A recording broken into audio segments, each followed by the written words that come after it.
Hello, so today we're working on doorbell reactivity. So when guests come over, helping control your dog's activity level, energy level. So one of the very first things is what you practice when you come home. So what have you made part of their routine and experience and habits from when new people come in the door? So when you come home, do you share excitement with them? So it would be my suggestion that that's actually where you start before it's about guests, having that reunion with you be in a calm, very calm manner. So it's also where this place command that we've spoken about can really come into play. So if you've been practicing that under very little distractions, then you can slowly increase the distractions. But the idea is to start it and make them very familiar with the habit of going to their place and settling and listening to that command. So we have a little sweet dog here, Ellie, that I think is very easily excitable. So she's obviously very just happy-go-lucky and will be very excited to see people. She's this type of sweet thing. Before I work on the place command, one thing I'm going to show is how we use our body to send them a message. So whether they're barking at a window or the fence outside, it's very important that we don't come yelling and shouting at them commands or their name in frustration from behind them, because to them, they don't hear the words that we're shouting, they hear the energy that we're coming in and joining. So if we come run behind them while they're barking at the door, if we run behind them shouting, Ellie, Ellie, Ellie, stop it, stop, stop, don't do that. They're just feeling somebody else join their energy. So we're actually enforcing their behavior. So what's important is that you get between them and what they think. What they're doing when they're barking is thinking that they own that and control it. So it's very important that we show through our body language that that's not the case. Okay, so here she is. So we tried to show some examples, but because the dogs are very familiar and they know that I'm in this state of mind, I think they don't want to push any buttons, so they're not doing what we're hoping they would.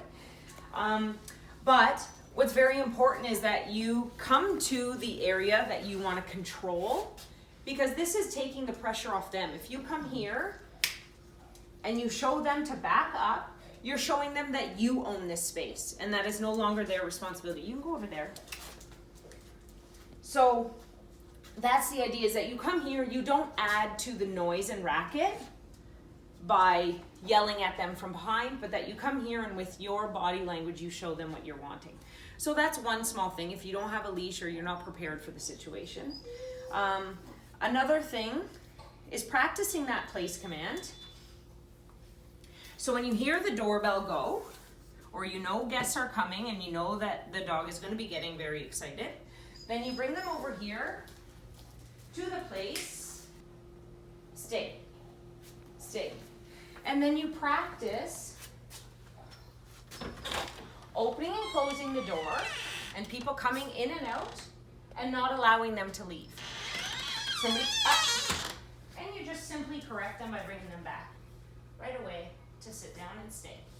So there's a chance that she would, of course, in her home, be a lot more excited about guests coming in that she's familiar with and accustomed to jumping all over. So you can either do this close to a banister or something you can tie, or you can also put her in the crate close by. Right there. They may understand the place command of this, whether the door is open or closed. She may even respond a lot better to this even if I leave the door open than she did to the place. Sit there. This is a real safety concern as far as the door opening and the dog understanding.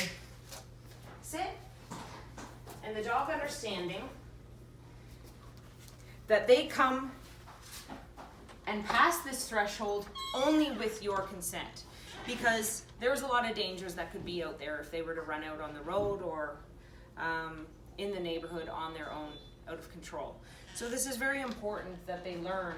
Same with when you're starting your walk, you would open it and make them sit, and you'd only have them come out with your permission.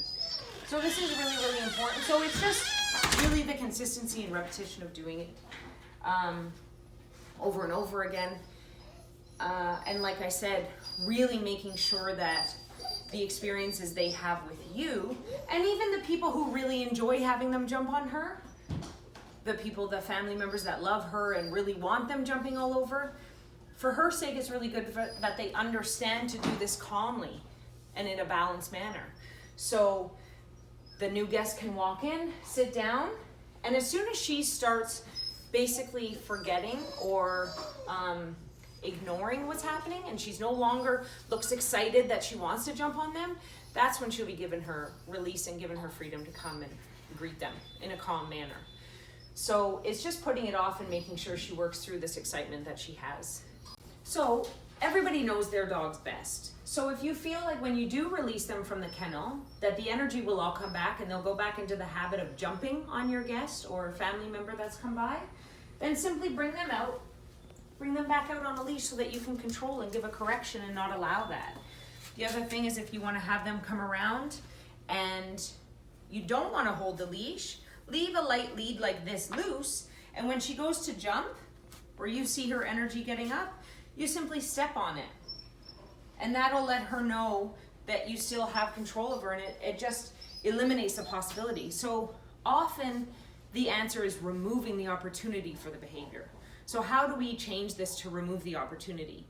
Remember that once they've done something a couple times, the habit is created, and then they're likely to just keep repeating it. Disciplining after the fact is not the way to fix it, but correcting it and removing the opportunity is. And after a little while, you'll have wiped the slate clean and created new habits, better habits in the place of them.